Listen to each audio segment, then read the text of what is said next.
তো ভারত যদি বাংলাদেশে আধিপত্যবাদ বিস্তার করতে চায়, বাংলাদেশের 18 কোটি জনগণ সেটা রুখে দেবে। ভারত যদি গৌর গোবিন্দের ভূমিকায় নামতে চায়, দেশের 18 কোটি মুসলমান শাহজালালের ভূমিকায় নামবে। বন্ধুত্ব ইজ ওয়েলকাম, দাদাগিরি নয়। ঐক্যের কোনো বিকল্প নাই। গত 50 বছর তো দেখেছি এই ডিসইউনিটি, অনৈক্য, বিভেদ, বিচ্ছিন্নতা আমাদেরকে কোথায় নিয়ে গিয়েছে। এই যে দেখেন, কিছুদিন আগে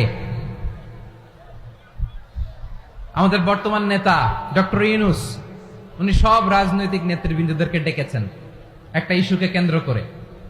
তার মানে গোটা বাংলাদেশ এক হয়ে গিয়েছে। আমরা সবাই উদ্বেলিত হয়েছি, উচ্ছ্বসিত হয়েছি, ঠিক কিনা বলেন? রাজনৈতিক নেতাদেরকে ডেকেছেন উনি, আমরা এক হয়েছি।